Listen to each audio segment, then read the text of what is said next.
Hi everyone, आप सभी का अपनी सदाइस यूट्यूब चैनल में स्वागत है। अपने टॉपिक डिस्कशन सीरीज के तहत आज का हमारा टॉपिक है नेशनल ग्रीन ट्रिब्यूनल, मतलब राष्ट्रीय हरित प्राधिकरण। आप हाल ही में देखोगे ये मुद्दा चर्चा में रहा है, तो करंट अफेयर्स के एस्पेक्ट से भी ये क्वेश्चन इंपॉर्टेंट हो सकता है। और अगर सिलेबस के एस्पेक्ट से देखो तो पॉलिटी, अपने सोशल जस्टिस और गवर्नेंस के एस्पेक्ट से ये टॉपिक काफ़ी इम्पोर्टेंट होने वाला है। मेनली हम टॉपिक कुछ पार्ट्स में कवर करेंगे। पहले हम परिचय जानेंगे कि ये कैसे अस्तित्व में आता है, फिर हम इसकी सकारात्मक बातों को जानेंगे, मतलब उपलब्धियाँ, संरचना को समझेंगे कि इसकी संरचना कैसी है, फिर इसके समक्ष आने वाली चुनौतियाँ और चुनौतियों का समाधान, मतलब सुझाव। तो अगर इसके परिचय को लेकर हम ब्रॉड एस्पेक्ट को देखें तो हमें देखने को मिलेगा कि जो एलपीजी की नीतियाँ आती है भारत में कब 1991 में, उसके बाद क्या परिवर्तन होते हैं। तो मेनली हमें दो एस्पेक्ट्स में परिवर्तन दिखते हैं। पहला एस्पेक्ट दिखता है कि हम सरकार की भूमिका को कम करते हैं, भूमिका में कटौती, और सरकार की जो एकाधिकार होता है उसकी समाप्ति करते हैं। इसका डिस्कशन हमने पीछे वीडियो में किया था, जिसमें हमने बताया था कि सरकार अब चप्पू की जगह चालक बन गई थी, सरकार खिलाड़ी की जगह अब एक कप्तान स्वरूप कार्य कर रही थी, सरकार अभिनेता बन गई, अभिनेता थी एलपीजी से पहले, जो अब डायरेक्टर बन चुकी थी। और हमने दूसरे एस्पेक्ट में एलपीजी की नीतियों के बाद क्या परिवर्तन किया, हमने बाजार को प्रोत्साहन दिया,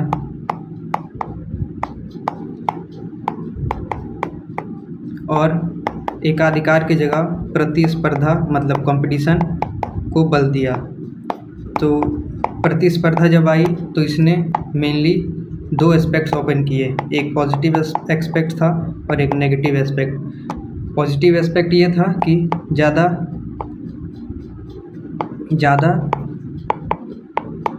जनहित संबंधित कार्य हुए।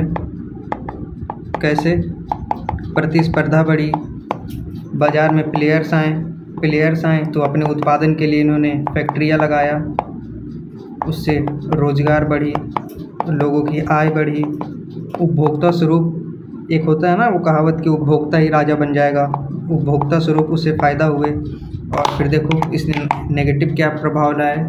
नेगेटिव एस्पेक्ट था कि ये प्रतिस्पर्धा अस्वस्थ थी, तब ये नुकसानदायक बनी। कैसे?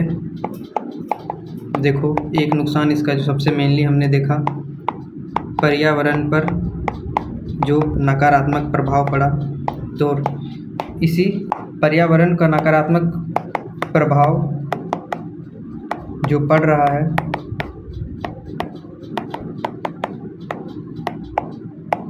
इसी के समाधान के लिए हमने नेशनल ग्रीन ट्रिब्यूनल की स्थापना की। कब? 2010 में। आपने एक और अवधारणा पढ़ी होगी, वैकल्पिक विवाद निवारण,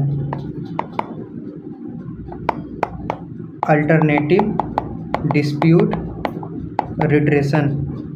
उसी के तहत ये एनजीटी बना, जिसने पर्यावरण से संबंधित जो मामले हैं उसे अपने संज्ञान में लेकर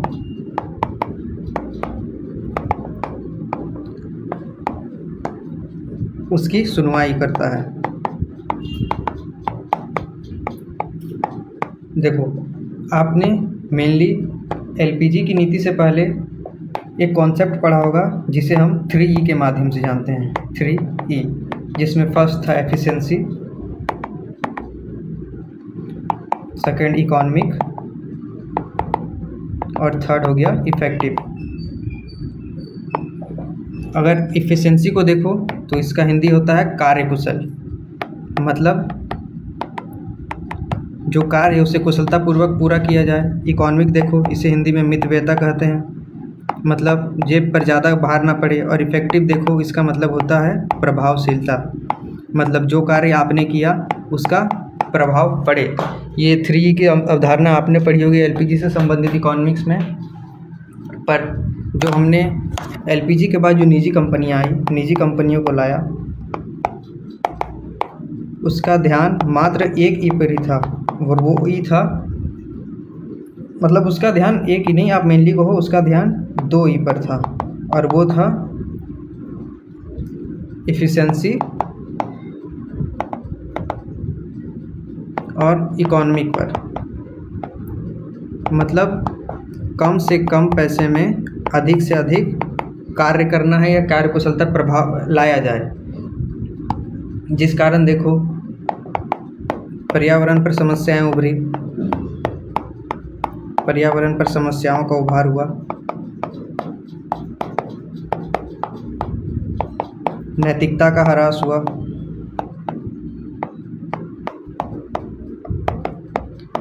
सामाजिक मूल्यों का ह्रास हुआ,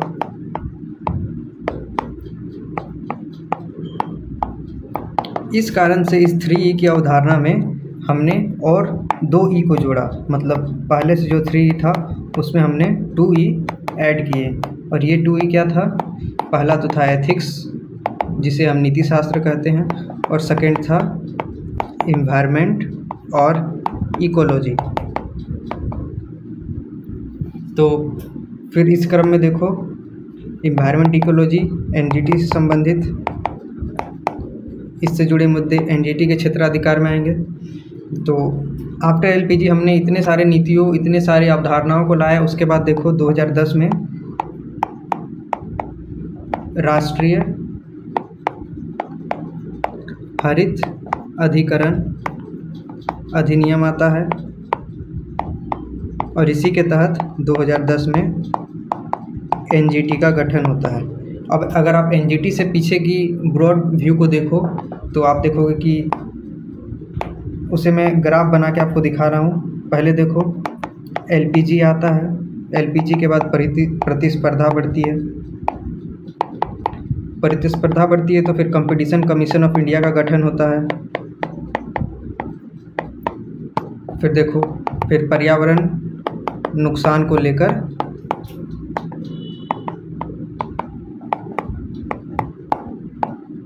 एनजीटी अस्तित्व में आता है।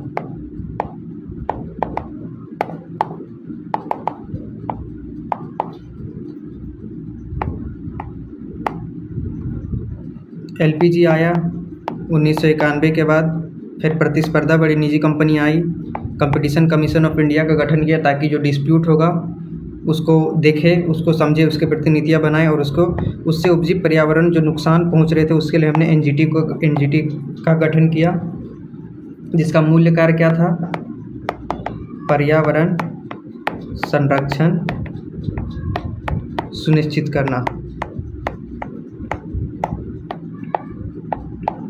यह हो गया इसका मूल कार्य। मतलब मेन एजेंडा इसका यही है कि हमें पर्यावरण का संरक्षण सुनिश्चित करना है।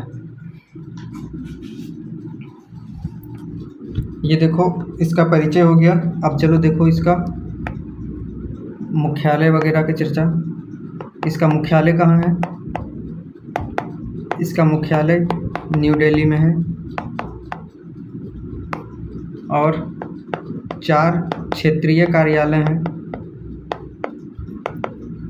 कहाँ कहाँ? पहला है पुणे में, दूसरा है भोपाल में, तीसरा आपका है कलकत्ता, और चौथा है चेन्नई में। मुख्यालय कहाँ था? न्यू दिल्ली, और इसके 4 क्षेत्रीय कार्यालय हैं।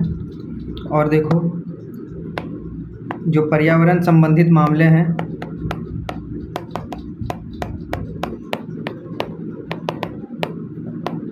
उसके समाधान के लिए इसके लिए टाइम बाउंडिंग की भी व्यवस्था है। मतलब ये 6 महीने के भीतर उससे संबंधित मामलों की सुनवाई करना इसके लिए बाध्य है, सुनवाई करना बाध्यकारी है। ये हो गया इसका परिचय का एस्पेक्ट। अब चलो इसकी संरचना को देखें।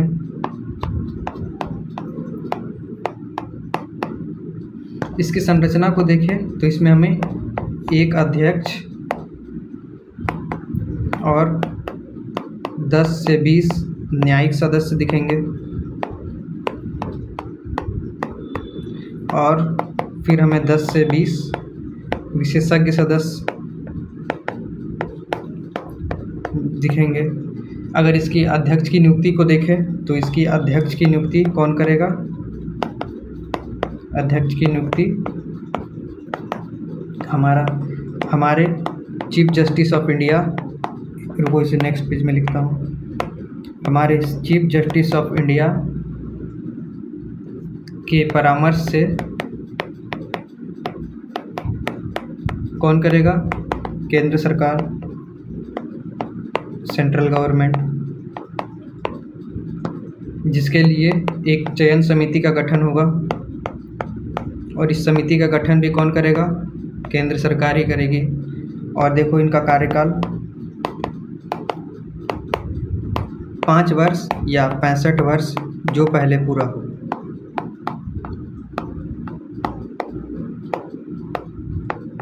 ये हो गया इसकी संरचना। अब चलो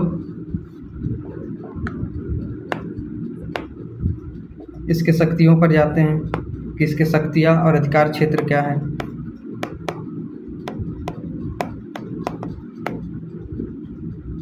तो मेनली देखो इसे सुओ मोटो का पावर है।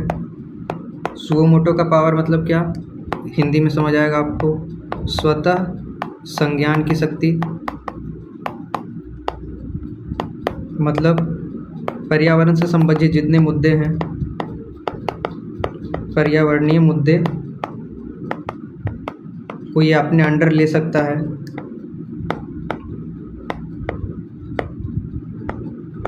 ये इस मतलब सुओ मोटो का पावर इसे कब मिला था? तो 2021 में। ये आपको याद करना है कि इसे सुओ मोटो का पावर 2021 में मिला था। फिर इसकी 6 शक्तियाँ देखो। यह पर्यावरण से संबंधित जितने भी कानून हैं उसे लागू कर सकता है, लागू करना। फिर देखो वैसे मामले जिसमें डायरेक्ट या इनडायरेक्ट रूप से पर्यावरण शामिल है,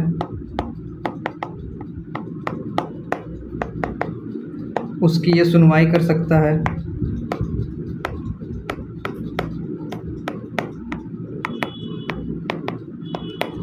ये इसके देखो शक्तियाँ हैं।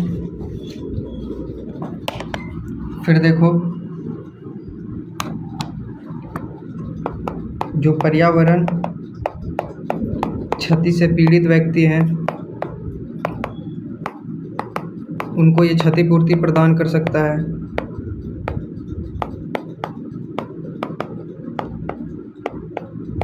फिर देखो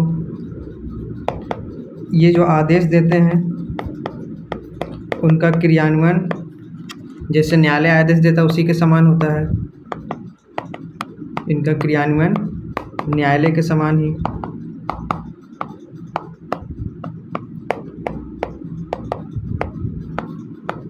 तो देखो मेनली ये थी इसकी शक्तियाँ। अब चलो हम इसकी उपलब्धियाँ की ओर चलते हैं।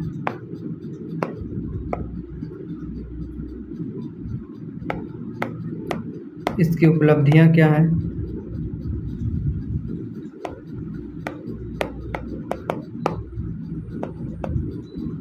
तो मेनली ये देखो, पहली तो इसकी उपलब्धियाँ कि इसने पर्यावरण के क्षेत्र में एक वैकल्पिक विवाद निवारण संस्था का कार्य किया है। फिर देखो जिस कारण से जो न्यायालय है उसके मामलों में कमी आई है, मामलों में कटौती आई है, मतलब कार्यभार में कटौती। क्यों? क्योंकि पर्यावरण संबंधित मामले इसके सुओ मोटो पावर से इसी के अधीन आ जाते हैं।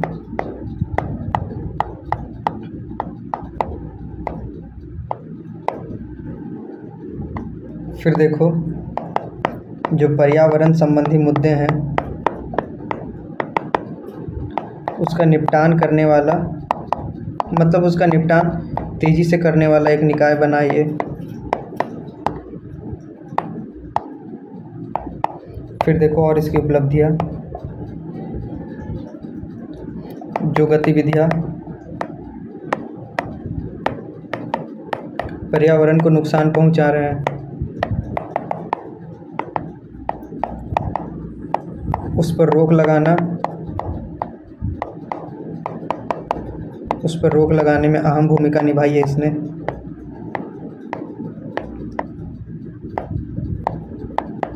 फिर देखो, जो अपशिष्ट प्रबंधन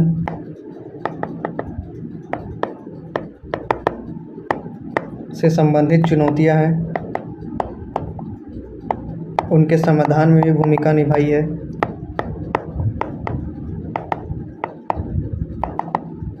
ऐसे बहुत सारे इसकी उपलब्धियां हैं। फिर चलो अब हम इसकी चुनौतियां, कमियों की ओर चलते हैं। तो फर्स्ट कमी तो आप इसकी यही देख लो कि मात्र क्षेत्रीय पीठ ही हैं इसके। भारत इतना बड़ा देश है, पर्यावरण की समस्या इतनी बड़ी है और इसके क्षेत्रीय पीठ मात्र 4 हैं। ये इसकी कमी है। फिर देखो, जो इंडियन कॉन्स्टिट्यूशन का आर्टिकल 226 मतलब जिसके अधीन आप किसी भी मामले को हाई कोर्ट में अपील कर सकते हैं, एक इसकी चुनौती है। इंडियन कॉन्स्टिट्यूशन के 2 आर्टिकल है ना, 226 और 32 सुप्रीम कोर्ट से संबंधित और 226 हाई कोर्ट से संबंधित। ये इसकी समस्या है कि आप इससे हाई कोर्ट में अपील कर सकते हो, जिस कारण ये मामला तो सुप्रीम कोर्ट जाएगा पर हाई कोर्ट का समय बर्बाद होता है। फिर देखो, ये जो मुआवजा देता है, मुआवजा उसका कोई निर्धारण नहीं किया गया है, मतलब कि किस घटना पर कितना मुआवजा दिया जाए, उसका कोई निर्धारण नहीं है। ना वैसी कोई स्पेसिफिक घटना का वर्णन किया गया है कि हाँ इस घटना पर आपको इतना मुआवजा मिलेगा। फिर देखो, वित्तीय संसाधन के लिए सरकारी निर्भरता, यह भी काफ़ी गंभीर समस्या है जिस कारण से राजनीतिक हस्तक्षेप बढ़ता है और स्वायत्तता पर खतरा बढ़ता है। तो देखो, ये थी इसकी चुनौतियाँ। अब इसके समाधान के पॉइंट डिस्कस करते हैं। सुझाव, तो सुझाव मेनली वही जो आपके कमियां या चुनौतियां थे उनका सकारात्मक पक्ष बताना है, मतलब सकारात्मक परिवर्तन पक्ष कैसे। देखो, क्षेत्रीय पीठ कम थे, उन्हें बढ़ाया जाए। फिर देखो, वित्तीय निर्भरता घटाई जाए।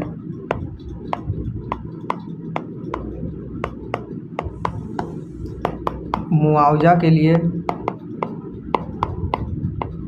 संहिता बनाई जाए। अपील की व्यवस्था साम्य हो या उस पर कुछ परिवर्तन किया जाए। जो 6 महीने का निपटाने की अवधि है उसे बढ़ाया जाए। ऐसे आप बहुत सारे सुझाव लिख सकते हो जो आपके लिए इम्पोर्टेंट है। दोस्तों, ये था हमारा आज का टॉपिक एनजीटी, उसका टॉपिक डिस्कशन जो आपके जीएस के मेंस के एक ब्रॉड सिलेबस को कवर करता है। Thank you.